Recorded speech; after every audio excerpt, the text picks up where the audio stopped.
everyone, welcome back to my YouTube channel after a very long time in a while. It's been a while since I did any video or since I've been here on YouTube. I've been going through a lot of things and I had to just take a pause, and YouTube happened to be one of those things that I had to take a break from. But now I'm back and I'm not gonna leave anymore. So guys, I'm so bad with introductions, so without wasting any time, for those who are here for the first time, my name is Tanaka Chugwere. My other name is the Finance Babe because I like speaking about finances. I love speaking about numbers, and today we'll be talking about a very interesting topic. And I think my young professional, young adults, my youth, my young couples will be actually will find this session very informative, right? So today we'll be talking about how to buy your first property through bond, right? So now let's get into it. The first thing, what do you do when you're buying property through bond? The first thing is that look at why do you need the property, right? There are different reasons on why we buy property. So we buy property in order to invest, in a way that I'm starting a business and I want to have rental income out of it.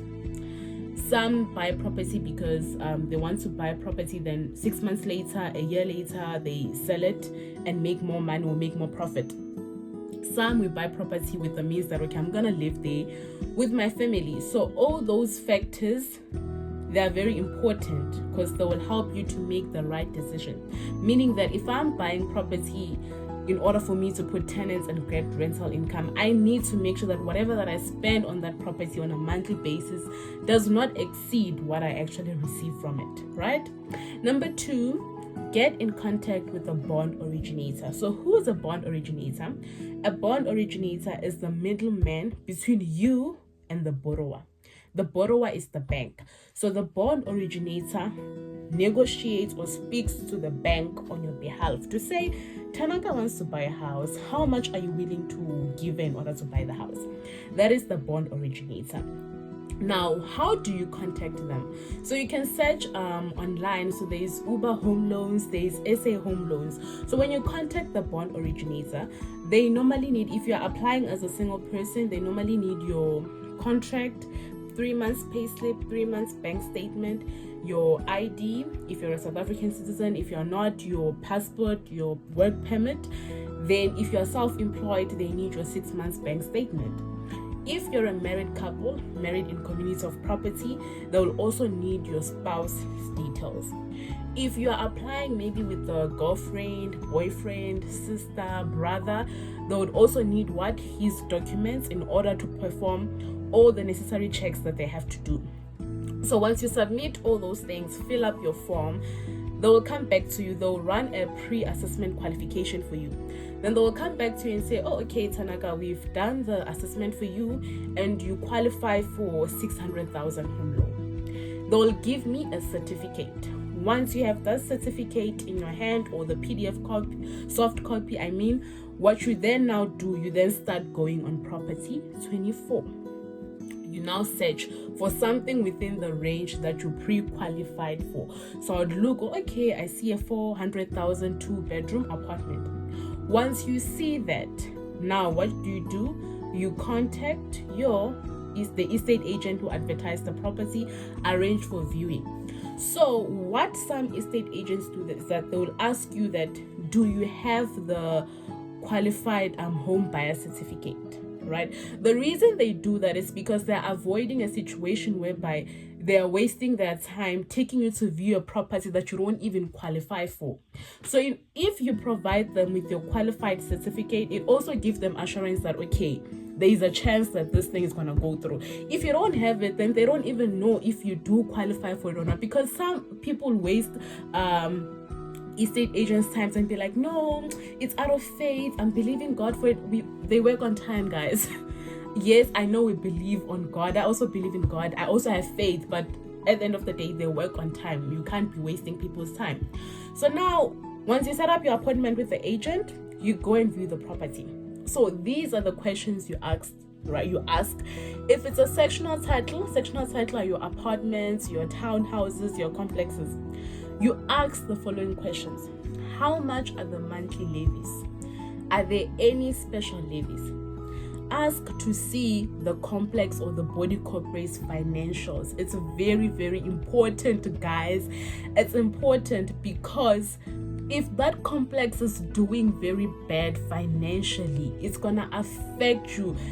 That house that you think is an investment will end up being a bad decision. So okay guys, let's continue where we left off. Something happened, but anyways, so I was saying to you guys, if that complex is doing bad financially, that house will turn from an investment to a bad decision. So please make sure, no matter how good aesthetically the house is looking, how clean the complex is looking, ask to see those financials.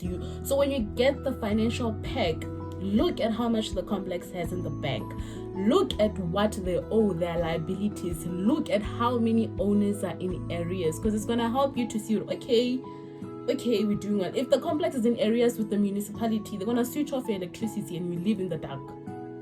If the complex has many people that are owing, it means that you will be paying for those people because they will be subsidizing you.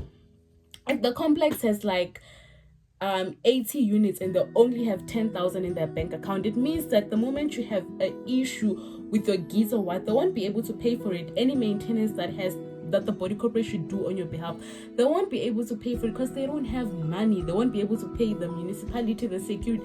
So you have to look at those things. Do not be deceived by the look of the property. It can be looking good but broke as hell. So please make sure that you ask to see those financials. Once you see the financials, the levies, you're happy. Now you do a small estimate, a budget. So, okay, how much bond will I pay? So if it's a 400,000 apartment, maybe it can be, let's say 4,000 on your bond. So 4,000, and let's say maybe levies is 2.5, rates and taxes is maybe 500. So we're already sitting on like 7k, 8k that you're taking on a monthly basis with property. Now you look, do I afford this? Oh yes, I do afford it. Then you sign your offer to purchase. It is called the OTP. Once you sign that, okay, so now that you have signed your OTP, right, you go back to your bank, your bond originator. You then inform them that you have found this property, share all the details with them. Then they will start to do the final application, the final negotiation with the borrower, and discuss what? Now your bond originator will discuss negotiate the best interest rate for you. Then they will come back to you and say, okay, no, FNB is willing to finance you at this interest rate. Are you willing to accept? Then in some cases, if you have a private banker, right, you can speak to your private banker, inform them. Then they're also going to run an affordability check for you through the bank that you're actually using and see that what interest rate will you get through your bank. Normally, if it's your bank directly, you get the best interest rate and the best financing option. So once all that is done, right, we then come to the legal fees. So we're gonna cover the legal fees on our part 2 of the video. Thank you so much for watching, guys. Please comment if you have any questions. You can ask me below the comment section. Please like, share to your friends, subscribe to my channel, join the family. Part 2 will be discussing the legal fees part and the final process of the buying. Thank you guys for watching. Bye.